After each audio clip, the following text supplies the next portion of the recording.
am Princess Fernandez and I am discussing the propositions, conjunctions, and disjunctions. Conjunction refers to a content or meaning of a meaningful declarative. It is also the quality of having truth or false. I am giving you some examples of propositions.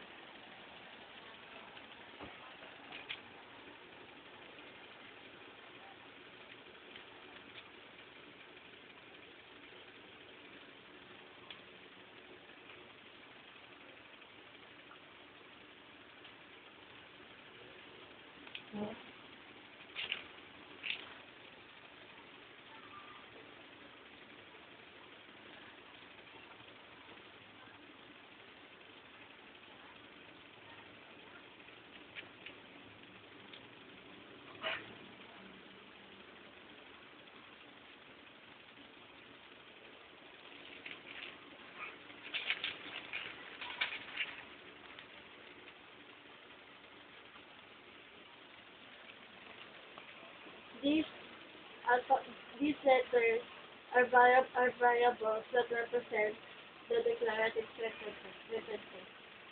The variable A that contains process RS is truth.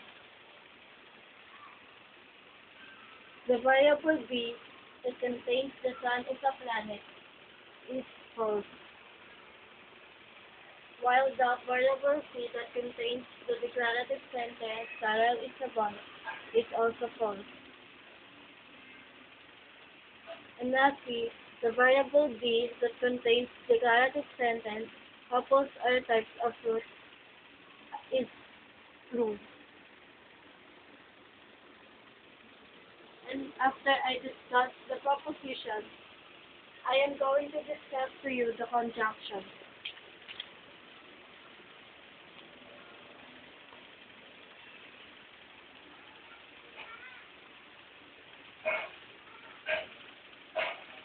Conjunction is an operation on two logical values.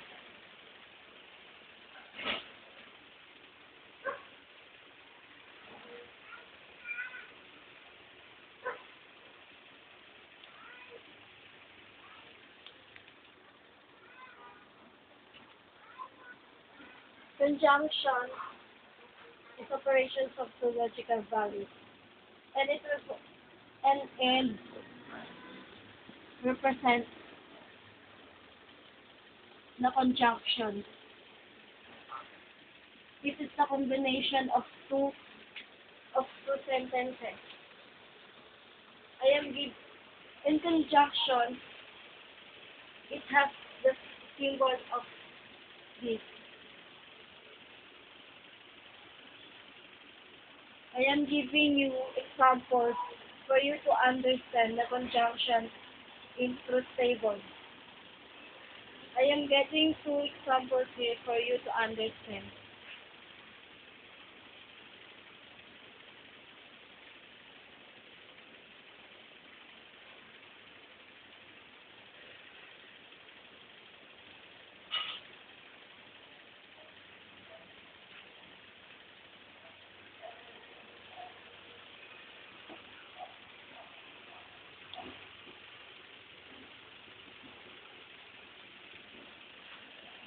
As you can see, I get roses.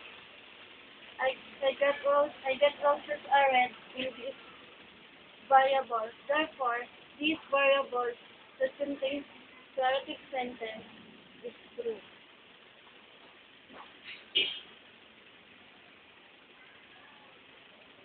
While this sentence is false,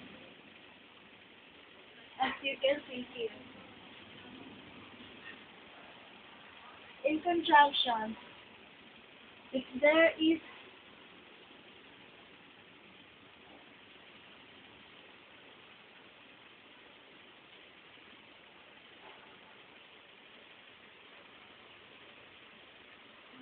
false, therefore the result of it is false.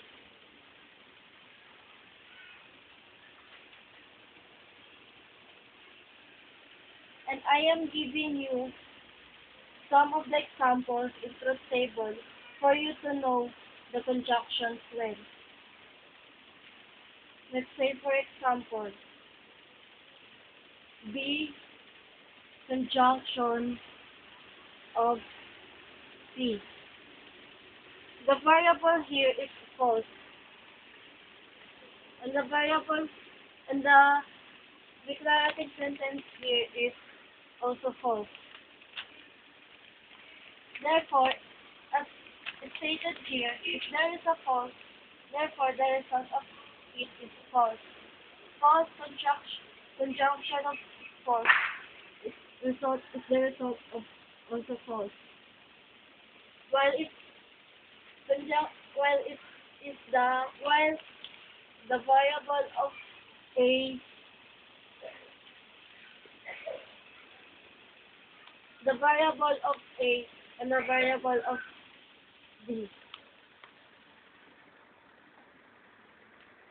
True conjunction of true results to a true.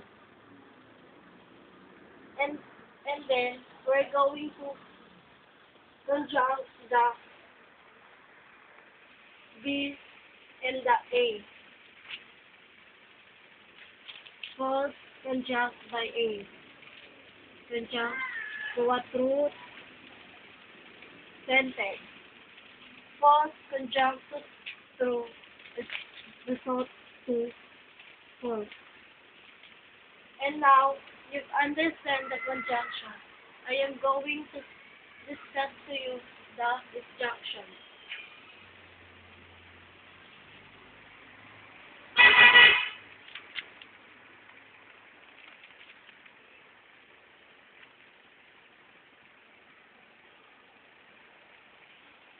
Same as the conjunction, it is also the operation of two logical values. But in disjunction, where or represent disjunction.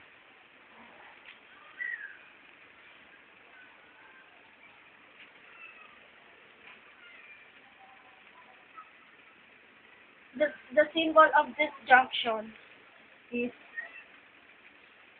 like this.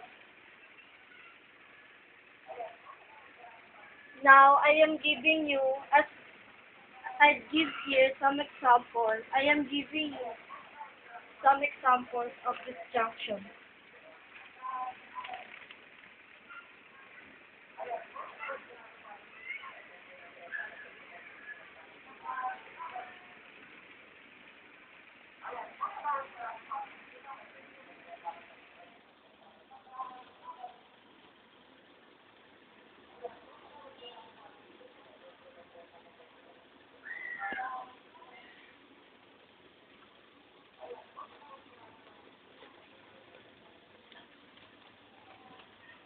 The value of roses are red is true.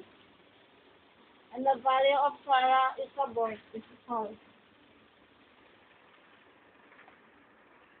In conjunction, if there is a false, therefore the result of it is false. Otherwise, on the other hand, disjunction, if there is a false,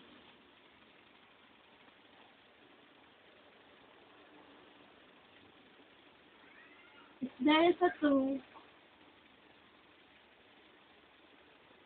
the result of it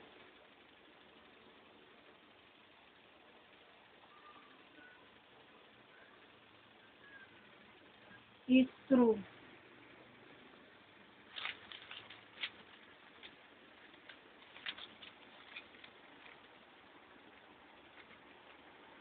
I am giving you, same as here, I am giving you some examples in truth tables for you to understand well the disjunction.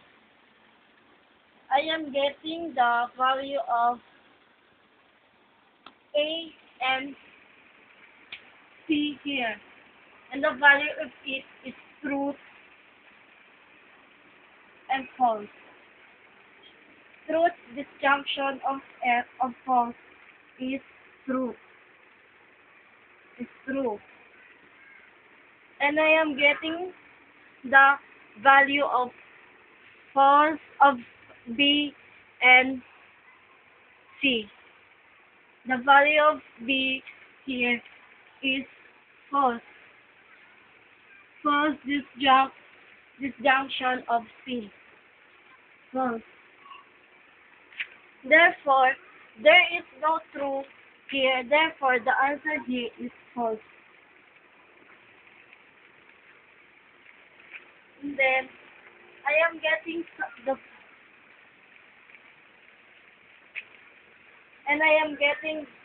the value of A and B. Truth, disjunction of truth. Therefore, there is truth here. Therefore, the answer is true. And I am done with my discussion. That's all. Thank you.